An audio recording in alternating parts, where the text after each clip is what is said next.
అనే రోజు తెలుగుదేశం పార్టీ ఎన్నికలకు సిద్ధమవుతున్న సమయం. ఈ సమయంలో తెలుగుదేశం పార్టీలో ఆశావాహులు ఎక్కువగానే ఉన్నారనేది ఒక వర్గం నుంచి వినిపిస్తున్నమాట. కానీ రోజా గారు నిన్ననో మొన్న కామెంట్ కూడా చేశారు. ఆ పార్టీలో 175 స్థానాల్లో పోటీ చేయడానికి సభ్యులే లేరు, ఆ పార్టీ ఇంకా భూస్థాపితం అయిపోయింది, మళ్ళీ జగనే ముఖ్యమంత్రి కాబోతా ఉన్నాడని చెప్పి ఆవిడ చేసిన వ్యాఖ్యలు. దీన్ని ఎట్లా చూస్తారు? ఇప్పుడు రోజా ఎక్కడి నుంచి వచ్చిందండి? ఓనమాలు దిద్దింది ఎక్కడ? నిన్ను తీసుకొచ్చి ఎమ్మెల్యే సీట్ ఇచ్చింది ఎక్కడ? ఏ సింబల్ మీద ఫస్ట్ నువ్వు గెలిచావు? ఏ సింబల్ నిన్ను గుర్తించింది? అది తెలుసుకో ఫస్ట్. తల్లి పాలు దాగి రొమ్ము గుద్దారంట సామెత. ఆ సామెతను వీడ క్రియేట్ చేయమాక. తెలుగుదేశం పార్టీ అది ప్రపంచం వ్యాప్తంగా వ్యవస్థ చెందిన పార్టీ. చంద్రబాబు నాయుడు గారి రాష్ట్రం అయితే ఎంతమంది స్వచ్ఛందంగా బయటకు వచ్చారు. ఒక ఆంధ్ర రాష్ట్రం ఒకటే రాలా. హైదరాబాద్ వచ్చింది, బెంగళూరు వచ్చింది, చెన్నై వచ్చింది, మొత్తం ప్రపంచం వణికింది. అదే ఆయన స్టామినా. ఆయన నువ్వు సీట్లు దొరకట్లేదు, 170 స్థానాలకి క్యాండిడేట్ లేదని చెప్పి నువ్వు ఎట్లా అంటున్నావు?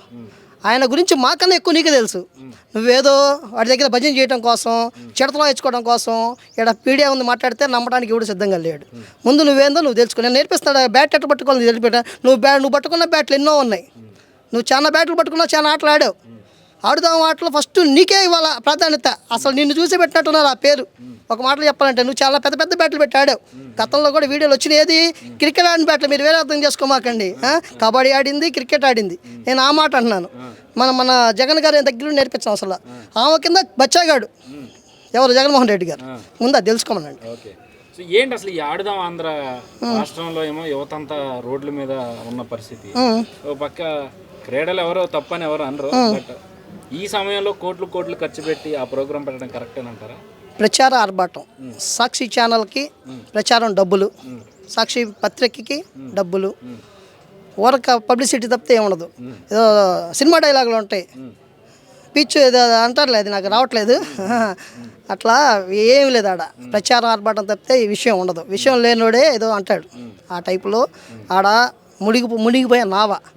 ఏదోటి ఒక కుర్రాలని ఏదో ఆకర్షించేయాలని చెప్పి చేస్తున్నాడు. ఒక్క ఉద్యోగం చేతగాల, జాబ్కి వెళ్ళడం రాలా, ఉద్యోగస్తులు జీతాలు ఇవ్వడం రాలా. ఇన్ని సంవత్సరాలు అవుతుంది, 4.5 సంవత్సరాలు అయింది నువ్వు వచ్చి. ఇంతవరకు ఒక ఉద్యోగం కల్పించడం చేతగాక జనాలు ఏదో మబ్బి పెట్టడానికి నీకు ఆడదా బొంగు భాష అని చెప్పి పెట్టుకొని వాళ్ళ పత్రికా ఛానల్కి, వాళ్ళ మీడియా వాళ్ళకి, వాళ్ళ నాయకులకి పేరు పెట్టుకోవడం కోసమే ఇవన్నీ, అంతకుమించి ఏం లేదు. దానివల్ల ఒరిగింది ఏమైనా ఉందా? ఇప్పుడు నేను ఆడదాం ఆంధ్రాలో క్రికెట్ ఆడావు, దానివల్ల నీకు ఉద్యోగం వచ్చిద్దా? పోను ఎవడో 1 లక్ష రూపాయలు ఇస్తాడా నువ్వు బాగా ఆడావా అని? దానివల్ల ఉపయోగం చెప్పు. 100 కోట్లు ఖర్చు పెట్టావు, ఎవరికి లాభం? నీకేగా లాభం. ఇక్కడ జనాల్లోకి తీసుకొచ్చింది నువ్వే, 100 కోట్ల లాభం ఉంది నువ్వే. ప్రజలకి ఏం రూపాయి లాభం లేదు. దానివల్ల ఏముండదు, ఉపయోగం లేదండి.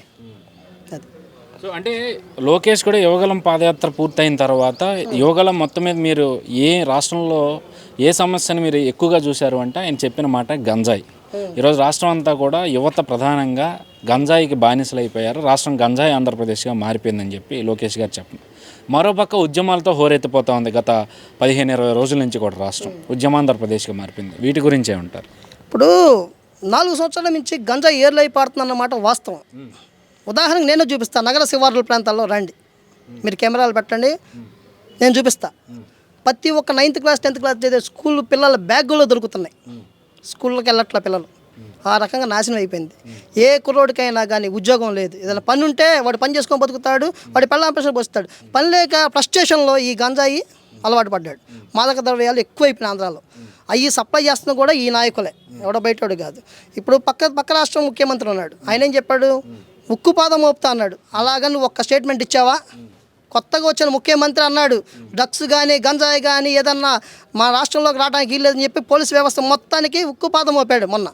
నువ్వు 4 సంవత్సరాలు అయింది, ఒక్క మాట అన్నావా? మన రాష్ట్రంలో ఎందుకు దొరకదు? పక్క రాష్ట్రం పాటలు ఎందుకు దొరుకుతుంది? మనదంతా గంజాయి మన రాష్ట్రం దాటాక దొరుకుతుంది. ఎందుకని అలా?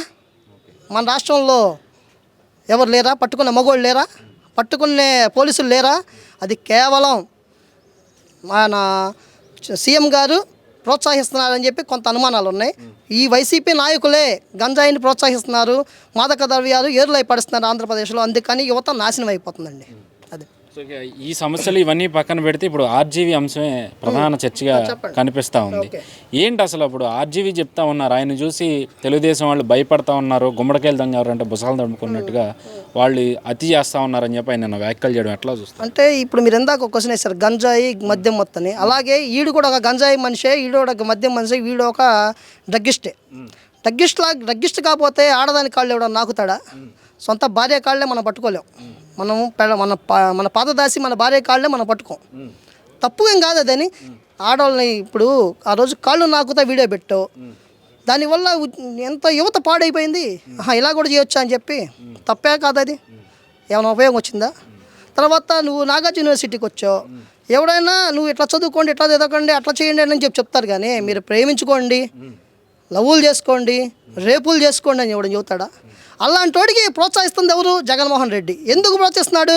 ఎన్ని దారులు మూసుకుపోయినాయి, ఏదో ఒక పిచ్చి కోతలు పిచ్చికారుని చేసి ఆ యోహం సినిమాలో ఉన్నాయి లేని అన్ని క్రియేట్ చేసి జనాల్లోకి ముద్ర పంపించి చంద్రబాబు నాయుడు గారిని, పవన్ కళ్యాణ్ గారిని, లోకేష్ గారిని బదనాం చేయడం కోసం చేస్తున్న వ్యవహారం ఇది. దాన్ని అడ్డుకోవడానికి కొలికపూడి శ్రీనివాసరావు గారు ఒక్క మాట అన్నందుకు దాని మీద కేసులు. డీజీపీ గారికి ఎస్కాట్తో ఆడెవడండి, ఆడికి పోలీస్ ఎస్కాట్ ఎట్టేస్తారు? వాడని వీఐపీయా? వాడైనా ప్రజాప్రతినిధా? వాడైనా శాఖకు చైర్మనా? వాడికి ఎస్కార్డ్ ఏంది? చెప్పండి, మీరు చెప్పండి, వాడికి ఎస్కార్డ్ ఏంది? ఒక బూతుల సినిమా తీసుకున్న వాడికి ఎస్కార్డ్ ఇస్తావా? అసలు తప్పు కదా అది. ప్రజలను నాశనం చేస్తున్న వాడికి ఎస్కార్డ్తో డీజీపీ గారు ఆయనకి ఇవ్వటం ఏంటంది? అది తల తీసేస్తానంటే తప్పు కదంటారా? తల తీసుకొస్తే డబ్బులు ఇస్తానంటే తప్పు కదా? ఏమండి, నువ్వు మంచోడు అయితే మేము మంచోడు అంటాం, అర్థమైందా? నువ్వు మంచి పనులు చేస్తే మంచిగా ఉంటావు. నువ్వు చేస్తుంది తిక్కల పని చేస్తుంది, రాష్ట్రం నాశనం అయిపోతుంది, వల్ల ఉపయోగం లేదు. నువ్వు దేవుడి సినిమాలది, రాఘవేంద్రరావు గారు దేవుడి సినిమా తీశాడు, ఆయన్ని బాగా పొగుడుకుంటారు, మంచి దేవుడి సినిమాలు చేస్తున్నారు అని. ఆయన ఎవడు విమర్శించడా? నువ్వు తీస్తుంది చెత్త. చంద్రబాబు నాయుడు గారిని, పవన్ కళ్యాణ్ గారిని, లోకేష్ని ఒక ఫోటో వదిలాడు, అది ఎంత కోపం వస్తుందండి? ఎలక్షన్ టైంలో నువ్వు ఇలాంటి చేస్తావా? తప్పు కదా, కోపం రాదా అంటారు. అన్నంత మాత్రం మీడియా ఛానళ్ళ మీద కేసులు, మీడియా ఛానల్ అధినేత మీద కేసులు, కొలికపూడి శ్రీనివాస్ గారి మీద కేసులు. మరి మా పార్టీ ఆఫీసు ధ్వంసం చేశారే, డీజీపీ ఎందుకు అపాయింట్మెంట్ ఇవ్వలేదు మాకు? మా చంద్రబాబు నాయుడు గారు ఇంటి మీదకి వెళ్ళారే, అప్పుడు అపాయింట్మెంట్ ఎందుకు ఇవ్వలేదు? అంటే ఎవడో బూతుల సినిమా తీసుకున్న వాడికి అపాయింట్మెంట్ ఇస్తారా? ఎస్కాట్తో ఇస్తారా? రాష్ట్రం ఎటుపోతుందో ఒకసారి మీరు ఆలోచించండి.